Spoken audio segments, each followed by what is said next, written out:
Now let's implement this problem in Java.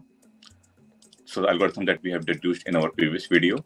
So I have got my IntelliJ open. So let's start solving this problem.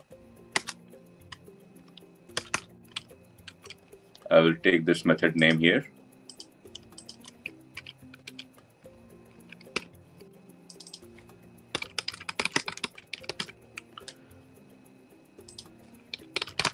Okay.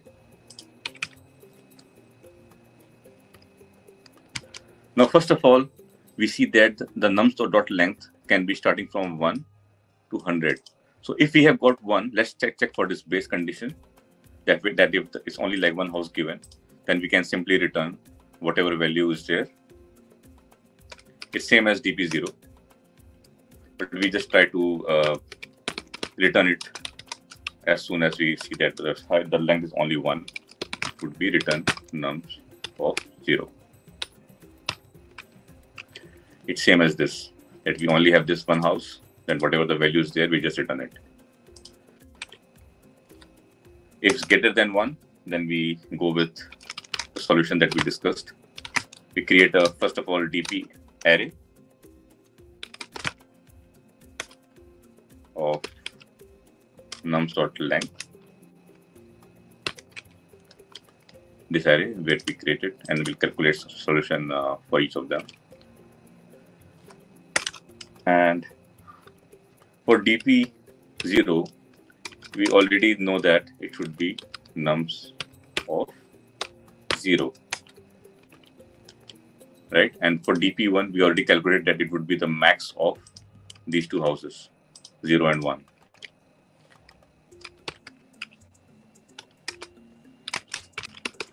In Java, I just call this very useful max method, nums 0, nums 1, right? Now, just we need only one for loop to calculate for the remaining dp values for all the indices. So it would be less than nums.length and I++. Now for each dp array that we calculated, here we found that we have to choose, there are two conditions possible, right? These two, nums I plus dp I minus 2 and dp I minus 1. And we have to take the max of these two.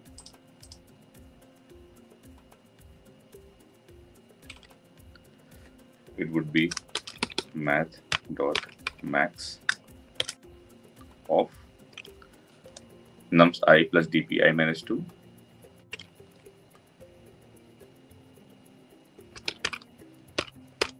nums I plus dp I minus 2.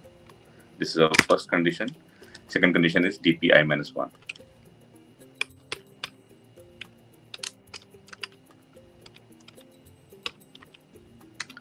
dp I minus 1. Okay. Exactly same condition. Nums, let me check again. Nums I plus dp I minus 2 and dp I minus 1. Yes. That's it, guys. This is only one for loop that we need.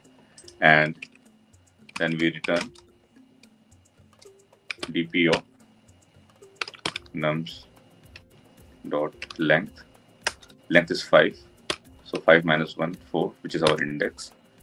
And we just return this value. Okay. Now let's test it out first with the inputs given here. So I will take 1, 2, 3, 1. First in example, Rob new int, and then the second one is 27931.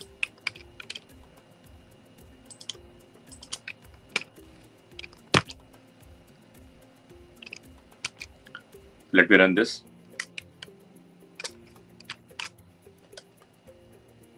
It's 4 and 12, which is same as the example given here. Now let's copy this here and check in the lead code.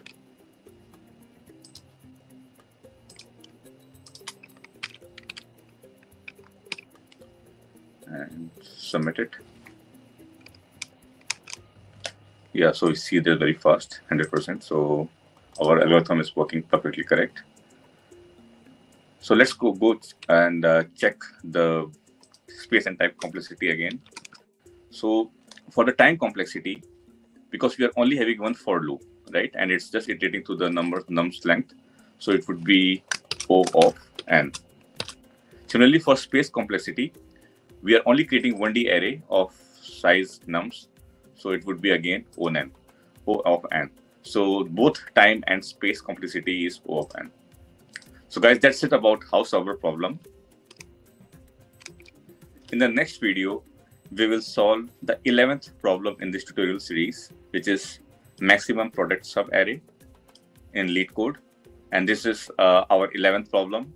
So as discussed before, my target is to solve 50 most popular problems for dynamic programming. And we would be covering in the next video the 11th problem. See you all in the next video.